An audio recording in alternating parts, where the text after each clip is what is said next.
Okay, ni siku nyingine nzuri kabisa, nimepata nafasi ya kupiga story na The Bold na kuna mengi ya kuzungumza. Kwa hiyo ambacho nakuomba ni baki na sisi mwanzo mwisho, lakini kama ni mara yako ya kwanza unanitazama, hakikisha kwamba una subscribe kwa ajili ya kuendelea kupata taarifa mpya na mengi kila wakati. Inakuaje? Fresh. Uko poa kabisa? Niko poa sana. Naona nini siku hizi zina Baadaye unajua watu hawajui sana. Watu wanashangaa. Unajua for people who follow me, I started complaining about my eyes in January. Okay. Na nimekuwa na hizi ni ile sasa sikuwa na shoot nayo, but then I think with time my clinician was telling me, Kevin, you now start using them. So umezizoea tayari ama? No, sasa natumia. Yes. Nice. Miongoni mwa maswali ambazo watu wengi wamekuwa wakiuliza ni kwamba what next? Raila anasema kitu gani? Wewe unadhani ni kitu kipi ambacho wanatamani kusikiza kutoka kwa Raila Odinga? Mimi kitu la kwanza ambao let me use English. The first thing that I think Raila should do, first Raila needs to rest a bit. Just need to recollect. You know, he's also a human being. And having gone through this, sometimes there is a time you need to. And I can tell you that whether I expect this, whether you like it or you don't like it, Raila is a man that knows how to reinvent himself. He's going to reinvent himself in some time. But if you ask me what he needs to do, is first whether he's going to remain active in politics or not. But I don't see him getting to a ballot again in 2027 or even in future.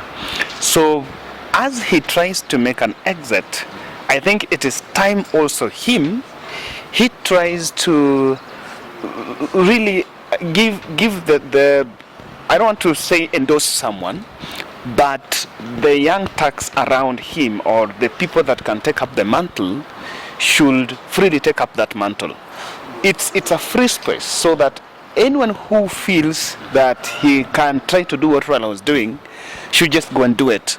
So what Raila should do is Raila should step back. And I want to say that I want to agree that let Ruto's government be left to fail. Okay. Let Ruto's government be left to fail. Raila Odinga should not play an opposition role. I am happy that so far the cabinet has been named, things are happening, and he is quiet. Let him keep quiet, because he has tried to give options to Kenyans. He has tried as a man, and he has tried, but the Kenyans have chose their way because they chose William Ruto, and no one should blame Raila. Call Raila, come and do opposition. I know that there are international forces that are calling on Raila Odinga to stand in the gap of opposition. This is because they want to serve their interest. Let me say, there's something I've never said, and I want to bring your attention to Bomas. I am one person that believe that if Wafula Chebukati was saying the truth that there was a National Advisory Council that met him to influence him make results, and he went against it, then that means there were other powers above that Security Council. William Ruto's government might have been installed by the Western powers. So the same Western, remember, for the first time, results were being announced while the dignitaries were there in Bomas. They were in Bomas throughout. In the inauguration, the US sent delegations of 5. That has never happened. In the same inauguration, we saw Aliko Dangote and the Ayadin guy. We saw a lot of international forces coming in. When after the swearing in, and Ruto's first trip was in US, received by the president, Joe Biden. And I can tell you, when Raila made a call to Anthony Guterres, I think the UNSG called Raila Odinga. Why do you think? What was their interest? That is not the first time. We had at this election 2027, there was a lot of international interest in this election. And so I have a feeling that it is the same people that installed this government that are still calling on Raila to vigilate. I don't think Raila Odinga is as official invigilator of government. He's not an invigilator of government. And one of the reasons why personally I think he should just let William Ruto's government to be is, number one, it was installed by the church. And it was endorsed. It has been covered, everything. If Raila remains relevant, they know that Raila is the most popular politician remaining in this country. And you can easily use Raila's name to apportion a blame on your ills. If the government fails today, and in fact I insist that even the protests on the road on IBC reforms, they should take a different shape. They should not protest because the government will take every little excuse on not redeeming its pledge. If the price of unga do not go down, they will blame Raila Odinga. So I Ukweli, he should not. ukweli. Nadhani ya pili ni issue ya Martha Koome. Miongoni mwa watu ambao wanachukiwa sana sasa hivi, hata ukifanya research yako, nadhani Martha Koome atakuwa anachezea kwenye top 3 nilikuwa najiuliza, na nadhani ni swali ambalo nimelifuatilia, ikawa najiuliza ni kitu kipi ambacho anaweza akafanya Martha Koome kwa ajili ya kuwarudisha hawa watu ambao wanamchukia wawe sawa au wawe kama zamani. Kwa sasa hivi ni kitu kipi ambacho anaweza akafanya? First, with that office, I don't think he'll have the luxury of getting to be loved by people. I can tell you for sure. Because even if that verdict was to come otherwise, there will still supporters of President William Ruto that would have protested. Because politics is emotive, and as an arbitrator of the highest of an election in this country, you cannot underestimate the fact that that office is named. So what Martha Koome should do now is not to protect his name, is not to redeem his name, but to redeem the name of the judiciary. There is a general, a dominant perception in the country that judiciary is going to bed with the executive. The same independence that they have shown in the presidential petitions, because for them they have said they are independent, they called it they were independent. So the same spirit they have shown, they should use that spirit when they legislate on issues on touching on this government. For example, look at the NSSF bill that they shot down, stamped unconstitutional. There are other petitions. Some few governors are on courts protesting. All those other petitions should just go through the same merit. One thing they should not allow, because the country or the supporters of Azimio are having a perception that Martha Koome decided to listen to William Ruto and Wafula Chebukati and refused to listen to Uhuru Kenyatta and Raila Odinga. You understand? Now, this is the time now to listen to everyone. And let me tell you how they redeem themselves. In their ruling, they have confessed that there are things that need to be addressed at the commission. Some of them are just the corporate culture in terms of what the corporates are doing, and in terms of how the conduct of the human resource or the personalities at IBC, the staff of IBC. They have acknowledged that even the 14 days limit on hearing of presidential petition is not enough. So, if need be, and by now learning from past experience, I can promise you that a constitutional review process is coming. If such a case will be again taken to court, and it goes, someone challenges it in court, and it reaches on their desk, and they make a ruling that seems to believe that they believe on something, they must make sure that they pay back, because that will help the people to understand. And Martha Koome, I want to say a very wild allegation or a very wild statement that the only remaining opposition to this government are the courts. Yes. Hatari. Kuna mtu alikuwa ananiuliza kwamba ni njia gani ambayo sasa hivi Rais William Samoei Ruto anaweza akatumia kufanya hawa watu milioni 6 ambao wana mauchungu kwamba unajua tulinyang'anywa, tulinyimwa na vitu kama hivyo, wawe sawa na wale milioni 7 ambao walimpigia kura, kwamba kuwaleta pamoja na kuwa convince kwamba nitahakikisha kwamba kila kitu kitakaa sawa. Ni mbinu gani anaweza akatumia kwa sasa hivi? Kwa sababu watu walikuwa nafikiria kwamba labda kwenye cabinet kama angechukua wengine kutoka Azimio, labda kuchukua wengine kutoka sehemu hizi zingine, at least hawa milioni 6 wangehisi kama okay sawa, tumepata nafasi pia na sisi ambao hatukupata ushindi. The unity is there, but I ask, unadhani ni rahisi, ni lazima watu waungane? Sio lazima. Sio lazima.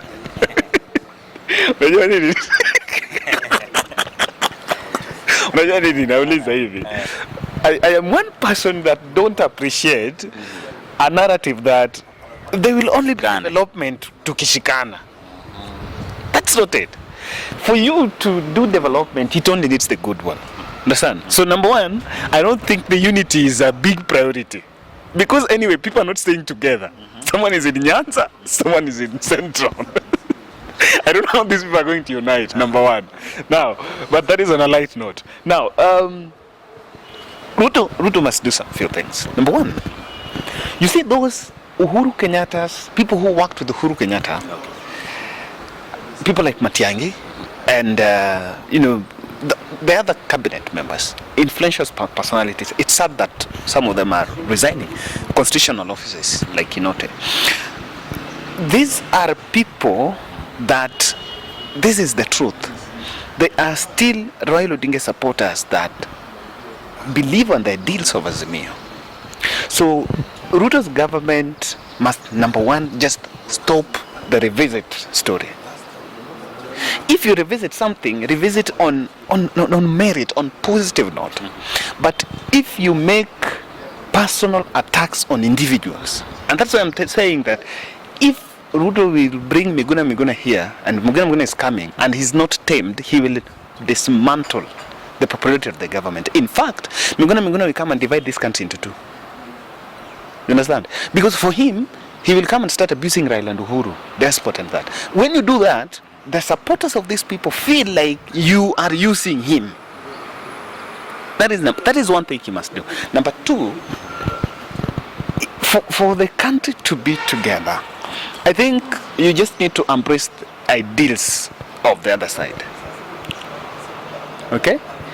If the other side believed the 6,000 pledge was good, then make sure you don't do the 6,000 pledge, but you also acknowledge that there is a problem, so I can do something. Okay. Of course, there are already constitutional offices that are doing pesa ya vijana, pesa ya mama, I think pesa ya wazee. Those are things that should be, and no one should feel a pinch that he is not part of the government. Let me say, there is no opposition. We only have a majority and a minority. Kuna upande wa wachache, kuna upande wa wengi. And in this context, the minority are the majority. You know what am I saying? If you look at Azimio supporters, if you look at that map, blue and yellow, you'll realize that areas that are blue are many than areas that are yellow. So no one should be treated as minority. When you agree that we are all there, we are all at the same table, he should. And this is it. In this time, from next year, January, politics will actually take transition. People will start looking at what are we going to do in 2027. People will start asking those questions. So what I think, and I'm not saying that this, but what he should do is, number one, don't go so much hard on politics, especially on areas you don't feel supported you. When you are making moves, nataka nichukue Western, nataka nichukue my county of Siaya, nataka nichukue, people fail to see, oh, we kumbe ni siasa tu utaki kufanya kazi. And that will hurt many people.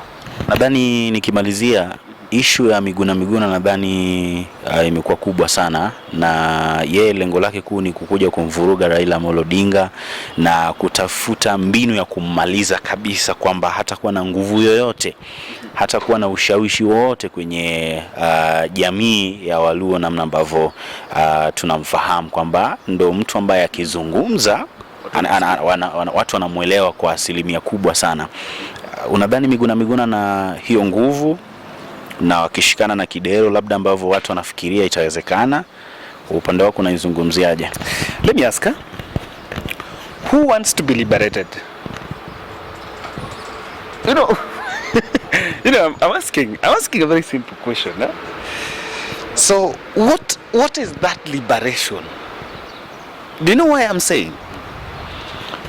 The people that support Raila Odinga will not understand Evans Odhiambo Kidero and Miguna talking about liberation while Miguna is in government with William Ruto.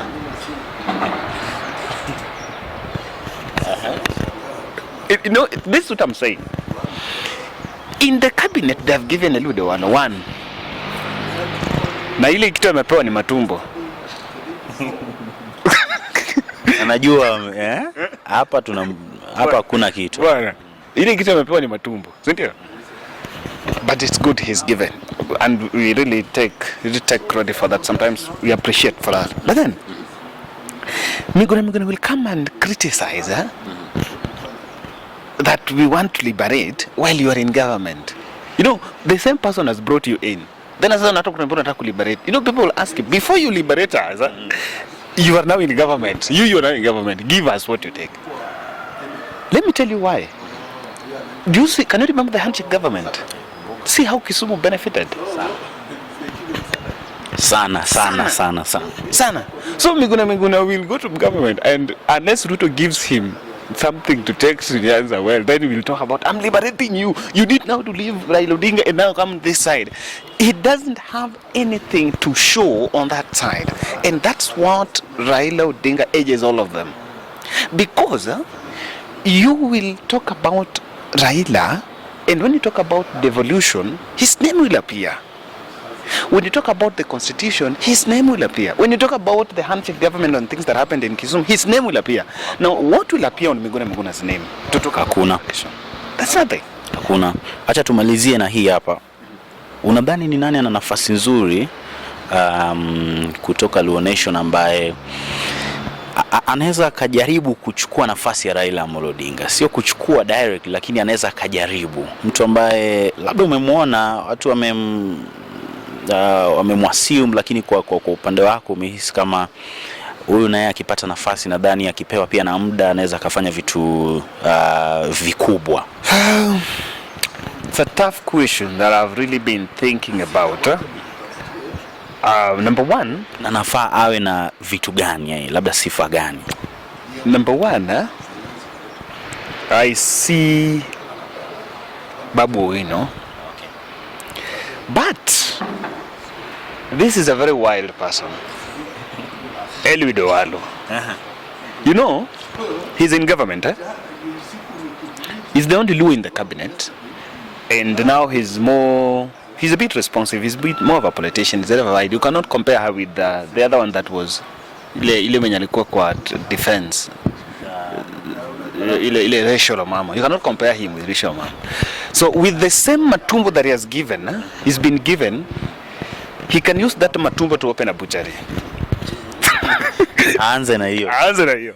So I can tell you, he's in government, and now he'll become one of the most popular leaders across the country. If Eliud Owalo can work with William Ruto and at some point run out and say, when things are hot, and say maybe atafukuzwe, then he plays a victim card and consolidates another team, the Raila's transition team can build around Eliud Owalo. Okay. I know many people are not seeing that. But Raila Odinga's succession can easily get a good momentum with exit of Eliud Owalo. And not really leaving government, but if fallout of Eliud Owalo and William Ruto will make Eliud Owalo more popular. And with that, they can form a second force to make their way. Or, which is very impossible, is the credit, the scorecard. With that, Matumbo afungue hoteli, so that the Nyanza nation can feel the presence of that hotel that has opened that Matumbo. The Ministry of ICT and Digital Technologies is very key, because the Luo nation, if you look at these celebrities, most of them are from Luo Nyanza. And even most creatives are from that end. If he can leverage on the digital economy and it can influence, or rather impact on the lives of the people down there, then he will use that card to say, guys, give me this, because me, I've tested government, I've done, then I can do this. Babu Owino stands a good chance, but only and only if he cuts a different image. When Babu abused Uhuru Kenyatta, he lost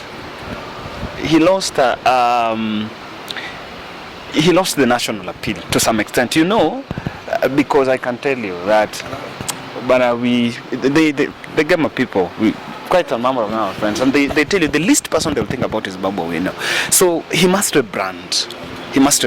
If you allow me to choose who can be an overnight success of Raila Odinga, overnight, that can be Hassan Joho. I wish Hassan Joho was from Nyanza. Okay. That would be an overnight success of Raila Odinga. Noma. Bwana, nashukuru sana na wewe ambaye umetutazama. Maneno yako ya mwisho kwa watu ambao wanatazama. Subscribe, support sana na bwana, shukran sana by the way. Nadhani wewe ni miongoni mwa watu ambao umenishikilia sana mpaka nafika hapa. Nadhani nimejifunza mambo mengi na nimetoa vitu vingi sana kutoka kwako. Kwa hiyo shukran sana. Yeah. So pia nataka kuambia wale ambao wanaingia katika industry ya political analysis kwamba I have seen quite a number of people coming up. Na when I came up, I'm not one of the biggest. Yeah. But one thing I can always say is always cut a niche. I really appreciate that. You are the only guy doing it in Swahili, and wow. Personally, I listen to, and sometimes I listen not even to listen to what you are saying, but listen to the way you speak the Swahili. Because I went to, and I know there are many of us who want to listen to. True. Yani ukiweka earphone tu nasikia vile mtu ana flow. Swahili flani. And I think, and I really feel, when I know people who do analysis in the Luo in Gikuyu, that we want to inform the society, and you should not fear. Watu ni wengi alafu ni watu tofauti. You should not fear. Raila fought for the freedom of expression. We have that space. There is no state capture, no more state capture. There is no difference between what we are doing and what the mainstream people are doing. There is no difference. If someone is fearing, then even citizens should fear. True. Let's do it. Let's inform Kenyans, and let's be strong, because this country belongs to us. Nice one. Bwana, kama ni mara yako ya kwanza na kukumbusha tena, unaweza kusubscribe, alafu tutaendelea hivyo hivyo, tupatane kwenye video ambayo inafuata. Bye bye.